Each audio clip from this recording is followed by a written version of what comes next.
அன்புள்ள சகோதர சகோதரிகளே, உங்களுக்கு ஒரு நற்செய்தி.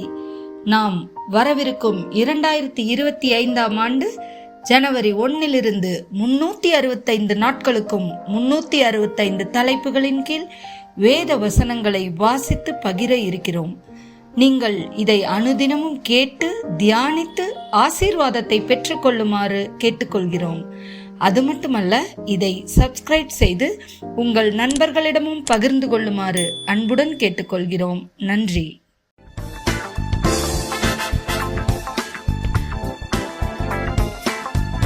இன்று நாள் 180.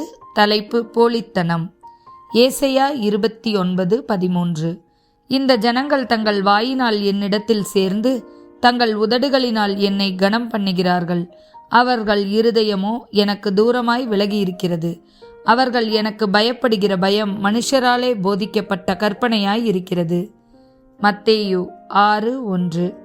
மனுஷர் காண வேண்டுமென்று அவர்களுக்கு முன்பாக உங்கள் தர்மத்தை செய்யாதபடிக்கு எச்சரிக்கையாய் இருங்கள். செய்தால் பரலோகத்தில் இருக்கிற உங்கள் பிதாவினிடத்தில் உங்களுக்கு பலனில்லை. மத்தேயு 7:3-5 வரை. நீ உன் கண்ணில் இருக்கிற உத்திரத்தை உணராமல் உன் சகோதரன் கண்ணில் இருக்கிற துரும்பை பார்க்கிறதென்ன? இதோ, உன் கண்ணில் உத்திரம் இருக்கையில் உன் சகோதரனை நோக்கி, நான் உன் கண்ணில் இருக்கிற துரும்பை எடுத்து போடட்டும் என்று நீ சொல்வதெப்படி? மாயக்காரனே, முன்பு உன் கண்ணில் இருக்கிற உத்திரத்தை எடுத்து போடு, பின்பு உன் சகோதரன் கண்ணில் இருக்கிற துரும்பை எடுத்து போட வகை பார்ப்பாய். மத்தேயு 23:27-28.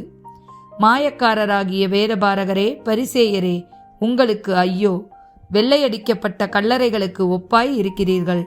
அவைகள் புறம்பே அலங்காரமாய் காணப்படும், உள்ளேயோ மரித்தவர்களின் எலும்புகளினாலும் சகல அசுத்தத்தினாலும் நிறைந்திருக்கும். அப்படியே நீங்களும் மனுஷருக்கு நீதிமான்கள் என்று புறம்பே காணப்படுகிறீர்கள், உள்ளத்திலோ மாயத்தினாலும் அக்கிரமத்தினாலும் நிறைந்திருக்கிறீர்கள். யாக்கோபு 1:22-25 வரை. அல்லாமலும் நீங்கள் உங்களை வஞ்சியாதபடிக்கு திருவசனத்தை கேட்கிறவர்களாய் மாத்திரமல்ல, அதன்படி செய்கிறவர்களாயும் இருங்கள். எண்ணத்தினாலெனில் ஒருவன் திருவசனத்தை கேட்டும் அதன்படி செய்யாதவனானால் கண்ணாடியில் தன் சுபாவ முகத்தை பார்க்கிற மனுஷனுக்கு ஒப்பாய் இருப்பான்.